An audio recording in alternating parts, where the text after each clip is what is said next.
Nah, sekarang kita masuk pada produk.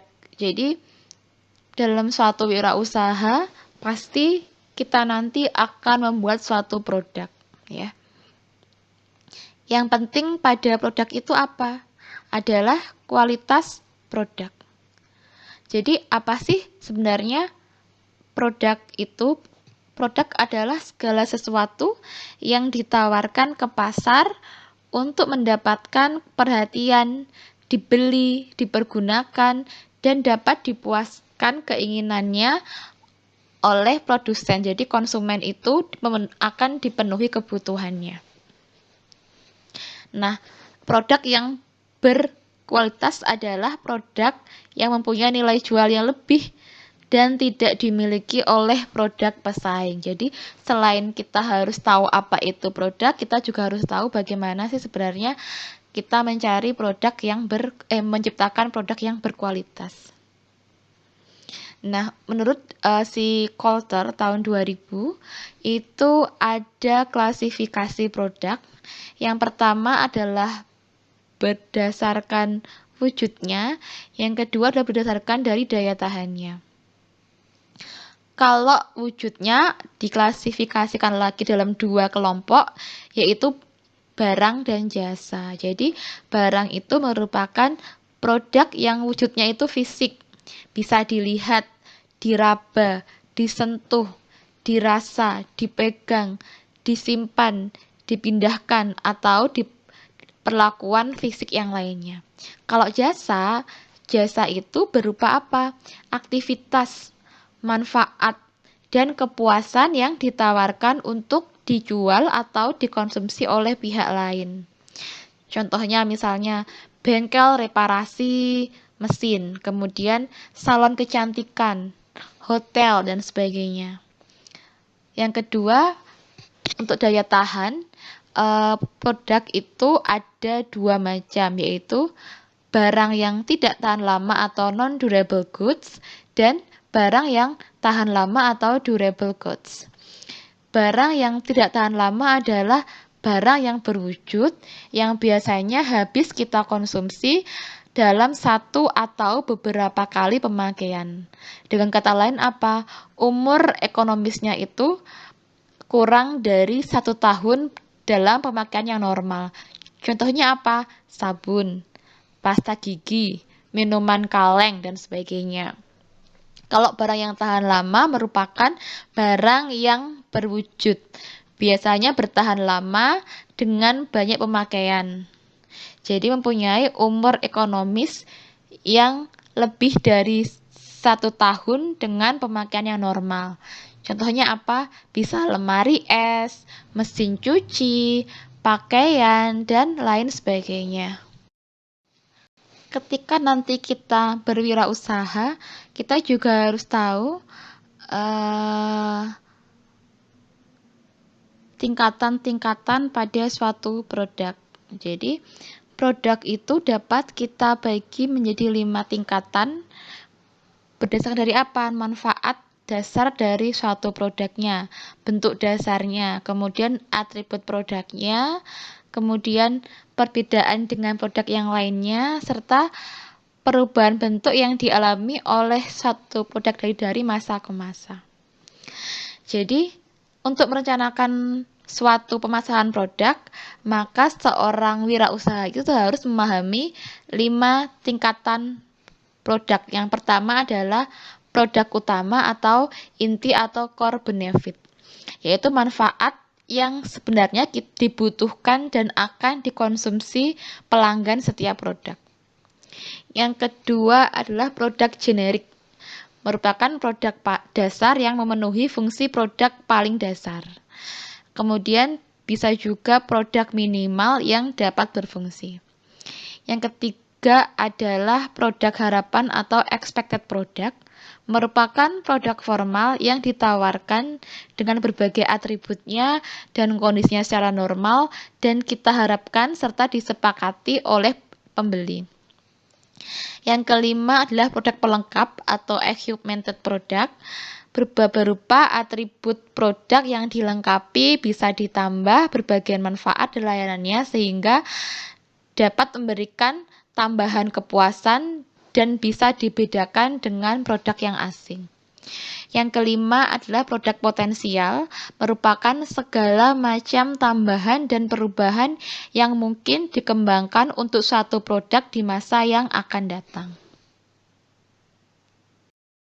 Nah, lantas bagaimana sih sebenarnya teknik menciptakan produk dalam kewirausahaan?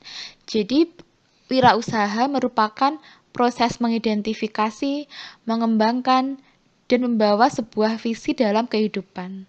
Visinya berupa apa? Bisa berupa ide inovatif, peluang, bisa juga cara yang lebih baik dalam menjalankan sesuatu. Jadi untuk proses wirausaha itu biasanya diawali dengan adanya inovasi. Nah, inovasi ini ternyata dipengaruhi oleh berbagai faktor, bisa berasal dari dalam diri pribadinya atau dari luar pribadinya. Bisa dari pendidikannya, sosiologinya, organisasi, kebudayaan, dan lingkungan. Itu yang berasal dari diri pribadinya. Kalau dari luarnya bisa dari aktivitasnya, kemudian peluang yang ada. Jadi inovasi berkembang menjadi suatu kewirausahaan melalui proses yang dipengaruhi oleh lingkungan, organisasi, dan keluarga. Nah, untuk menciptakan nilai suatu barang atau produk, maka perlu dua cara. Yang pertama adalah inovasi. Jadi, keberhasilan suatu wirausaha itu bisa dicapai apabila wirausaha ini menggunakan produk, proses, dan jasa-jasa inovasi sebagai alat untuk menggali perubahannya.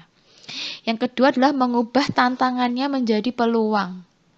Dengan cara bagaimana? Menciptakan permintaan melalui penemuan baru atau market driven. Jadi, ide-ide yang berasal dari wirausaha dapat menciptakan peluang untuk bisa memenuhi kebutuhan dari pasar. Nah, bagaimana sih suatu ide ini bisa menjadi sebuah peluang? Maka ada beberapa cara. Nah, yang pertama adalah ide tadi itu harus bisa memenuhi kepuasan pelanggan. Yang kedua, ide itu dapat dihasilkan menjadi suatu bentuk produk atau jasa yang baru. Dan ketiga, ide tadi dihasilkan dalam bentuk suatu modifikasi, bisa dari bagaimana pekerjaan dilakukan atau dimodifikasi cara melakukan suatu pekerjaan. Nah, sekarang kita fokus ke konsep pemasaran ya. Sebenarnya pemasaran itu apa sih ya? Jadi pemasaran adalah sistem keseluruhan dari kegiatan usaha yang ditujukan untuk merencanakan, menentukan harga, mempromosikannya, kemudian didistribusikan yang dapat memuaskan kebutuhan pembeli maupun pembeli potensial. Jadi, konsep dari pemasaran adalah kebutuhan, keinginan, permintaan, produksi, utilitas, nilai, kepuasan, pertukaran, transaksi ya, kemudian hubungan pasar, pemasaran, dan pasar. Jadi, dalam pemasaran itu tadi kita harus menerapkan banyak strategi-strategi tadi ya. Nah, untuk bagaimana sih cara-cara nanti untuk strateginya ada di selanjutnya. Jadi ada beberapa strategi pemasaran yang bisa berpengaruh terhadap performa penjualan suatu produk. Yang pertama adalah gunakan media sosial. Apalagi di saat pandemi seperti ini, media sosial merupakan suatu hal yang wajib dimiliki oleh suatu brand. Jadi melalui media sosial seperti bisa menggunakan e-commerce, kemudian Facebook, Instagram, dan Twitter, kita bisa melakukan promosi dengan memperkenalkan brand atau produk yang ingin dipasarkan kepada pengguna media sosial. Sehingga apalagi ketika di era digital, di mana persaingan antar perusahaan itu akan semakin ketat, sehingga kita butuh relasi yang baik dengan pelanggan melalui media sosial. Yang kedua adalah menjadi sponsor sebuah acara atau lomba. Meskipun tadi yang menggunakan sosial media sangat efektif, tapi kita juga jangan melupakan taktik pemasaran secara offline. Salah satunya dengan menjadi penyelenggara kontes atau menjadi sponsor dalam salah satu kontes yang direncanakan yang berfungsi untuk pemasaran. Dengan cara bagaimana? Menampilkan logo kita, kemudian mempromosikannya pada peserta lomba, itu juga bisa menjadi sebuah media promosi ya. Jadi, tidak jarang seseorang itu mencoba suatu produk, sebuah makanan atau minuman yang menjadi sponsorship pada suatu acara. Mengapa? Karena hanya produk makanan itu atau hanya produk minuman itulah yang dijual selama penyelenggaraan acara. Yang ketiga adalah bagi-bagi produk ya. Selain menjadi sponsor, kita juga bisa memberikan produk-produk atau membagikan produk secara gratis kepada pembeli dengan sebagai caranya dengan mencoba produk. Jadi kita berikan sampel ya. Dengan cara apa? Misalnya kita kalau misalnya makanan ya taruh di misalnya di supermarket besar, kita berikan sampel-sampel di gerai-gerai di sana. Kemudian kalau misalnya bentuknya berupa jasa gimana? Bisa dengan cara strateginya dengan cara free subscription atau free trial atau berlangganan gratis sebulan atau uji coba gratis. Itu contoh strategi pemasaran. Yang keempat adalah mendata pelanggan atau target market kita. Jadi yang penting adalah ketika kita bisa memasarkan produk itu ke target market yang tepat. Sehingga kita perlu mengumpulkan data pelanggan yang merupakan kegiatan yang sangat saya rekomendasikan kalau nanti menjadi seorang wirausaha. Jadi kan ketika kita pertama kali memperkenalkan produk tadi, maka kita pasti dapat data pelanggan sesuai dengan kebutuhan. Nanti akan berguna untuk dasar pemasaran atau strategi promosi untuk rencana perusahaan berikutnya. Kemudian yang kelima adalah memberikan insentif untuk setiap rekomendasi. Yang kita sebut sebagai word of mouth. Jadi dari mulut ke mulut. Salah satu tipe pemasaran yang sangat efektif. Jadi 90% pembeli itu biasanya cenderung lebih percaya untuk membeli suatu produk yang direkomendasikan oleh temannya. Untuk menunjang tadi gimana? Maka berikanlah insentif bagi pelanggan setia yang memberikan rekomendasi kepada calon pelanggannya untuk menggunakan produk atau brand yang kita pasarkan. Bentuk insentifnya bentuknya seperti apa? Bisa berupa kupon diskon, mungkin bonus uang, atau bisa dapat gratis produk dari kita yang sendiri. Kemudian yang keenam adalah tempatkan produk di tempat yang tepat. Jadi penempatan suatu produk dalam suatu makanan, biasanya produk makanan atau minuman di supermarket itu juga sangatlah penting. Kita bisa saja memindahkan misalnya produk diletakkan di antara dua jenis produk lain yang sifat ini melengkapi atau komplementer. Misalnya kita menjual alat baterai, maka akan sangat mengundang pembeli apabila diletakkan bersebelahan dengan sebuah produk elektronik. Jadi dengan memanfaatkan segi letak suatu produk tadi dapat menjadi sebuah strategi pemasaran pada produk yang kita pasarkan. Nah, selanjutnya adalah segmentasi pasar atau segmen-segmen pasar.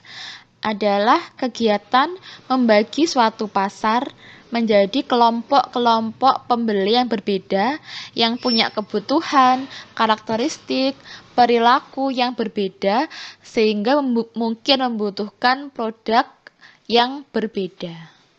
Manfaatnya apa? Yang pertama adalah pasar lebih mudah dibedakan. Jadi, sangat sulit bagi suatu perusahaan itu untuk terus-menerus mengikuti selera konsumennya yang selalu berkembang di keadaan pasar yang heterogen.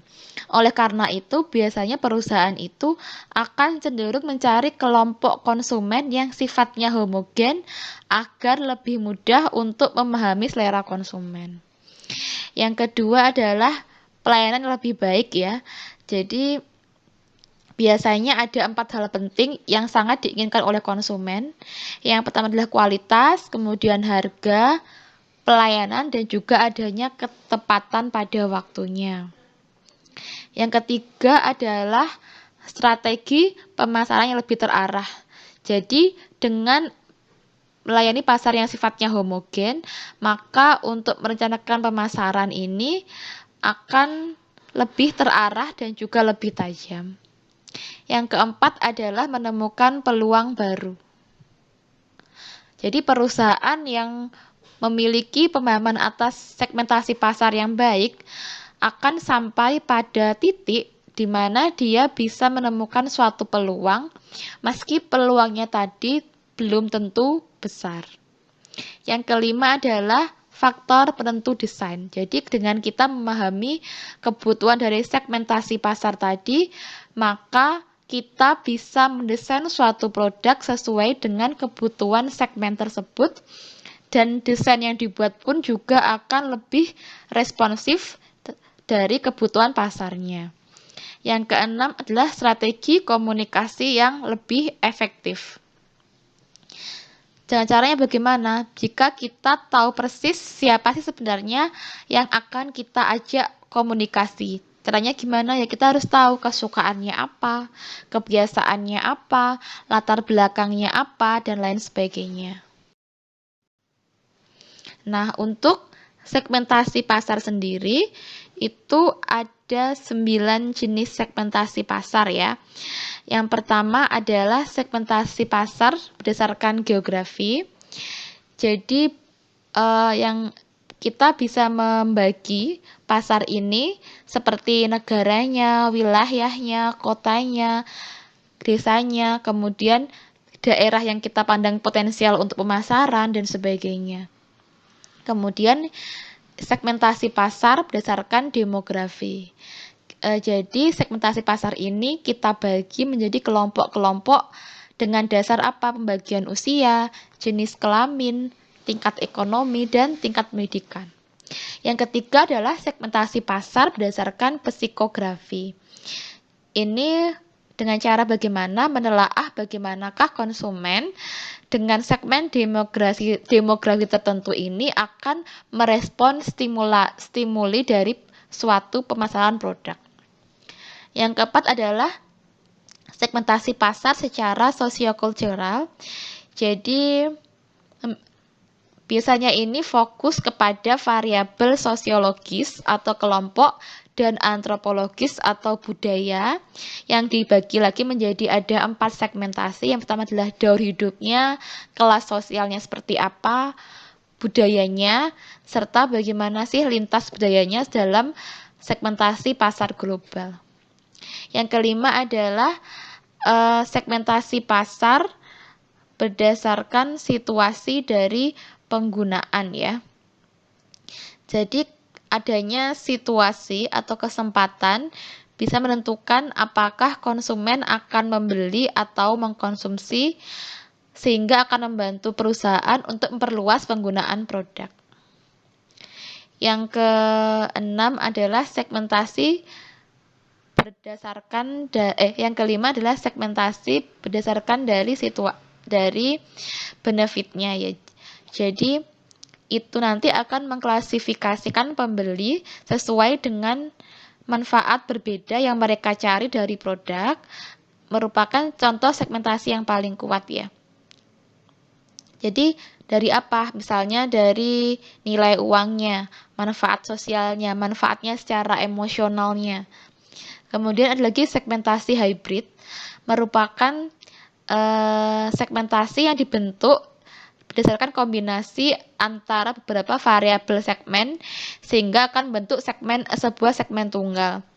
Contohnya adalah segmen geodemografis, sangat berguna untuk menentukan prospeknya ketika kita melakukan pengiklan atau pemasar dalam menentukan kepribadiannya, tujuan, dan keterikatan pada suatu produk. Yang terakhir adalah segmentasi pasar berdasarkan tingkah laku. Ini bisa berdasarkan dari pengetahuan, sikap, penggunaan, atau reaksi pembeli pada suatu produk. Nah, contoh segmentasi pasar itu seperti apa sebenarnya? Jadi misalnya segmentasi geografis. Jadi Aqua ini menunjukkan bahwa semua pasar yang ada di wilayah Indonesia tidak hanya di perkotaan, tapi juga bisa menemukan produk Aqua ini ada di pinggiran kota bahkan pedesaan. Jadi secara segmentasi demografis, Aqua ini menargetkan orang-orang di semua kalangan dan jenis kelamin. Jadi produk Aqua ini didistribusikan dan diproduksi untuk semua kalangan dan bisa kita konsumsi siapa saja. Secara psikografis, Aqua ini ditunjukkan untuk kalangan kelas sosial menengah. Tapi bisa juga untuk kelas menengah ke bawah. Karena apa? Karena ternyata Aqua ini dia punya banyak kemasan. Mulai dari yang kemasan kecil dengan harganya yang murah sampai dengan kemasan yang besar. Selain itu, Aqua diperuntukkan bagi orang-orang dengan gaya hidup praktis dan sehat dengan kemasan yang mudah kita dapat dibawa sehingga cocok untuk orang-orang yang memiliki mobilitas yang sangat tinggi. Yang kedua, contohnya segmentasi pasar Coca-Cola. Jadi, secara geografis, Coca-Cola menjual produk minuman yang hanya ada di Jepang. Contohnya adalah Sokenbichia atau non-karbonat, ginseng, dan teh. Kemudian laktia atau fermentasi susu. Kemudian dari segi segmentasi psikografi, Coca-Cola itu juga memiliki jenis varian yang berbeda. Misalnya Coca-Cola Zero yang kita peroleh tanpa kalori terendah kalori, itu diperuntukkan bagi konsumen dengan memiliki gaya hidup yang sehat. Selain itu, Coca-Cola juga membagi segmentasi pasarnya dalam segmentasi demografis, yaitu remaja, baik dari laki-laki maupun perempuan, dengan rentang usia antara 15 sampai 21 tahun. Kemudian contoh lagi adalah segmentasi pasar pada Honda Beat. Jadi Honda Beat ini merupakan jenis kendaraan skuter otomatis yang memiliki harga yang cukup terjangkau. Secara demografis, Honda Beat ini akan mentargetkan pelajar dan mahasiswa sebagai segmen pasarnya. Secara psikografisnya, Honda Beat ini diperuntukkan untuk anak muda yang senang dengan yang nyaman dan praktis serta bisa bergaya yang trendy dan modern. Secara geografis mode, Honda Beat ini mempunyai segmen 110 cc sehingga memiliki konsentrasi pemasaran di kota-kota besar di Indonesia.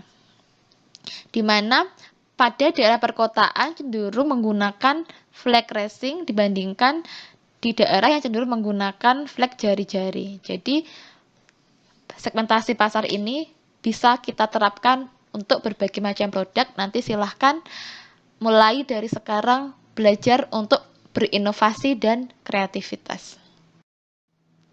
Nah, sekian untuk materi pada pagi hari ini. Silakan direnungkan, mulai berpikir kira-kira inovasi atau mungkin ide atau kreativitas apakah di bidang gizi atau makanan yang kira-kira bisa atau ingin kalian terapkan ya. Bentuknya bisa bentuknya barang atau jasa. Silahkan mulai dipikirkan, kemudian silahkan nanti kalian komen di forum kira-kira saya punya ide apa sih kalau misalnya setelah lulus ini saya ingin menjadi seorang wirausaha. Kira-kira ide apa atau mungkin inovasi apa yang akan saya buat. Sampai jumpa di pertemuan berikutnya. Assalamualaikum warahmatullahi wabarakatuh. Selamat pagi.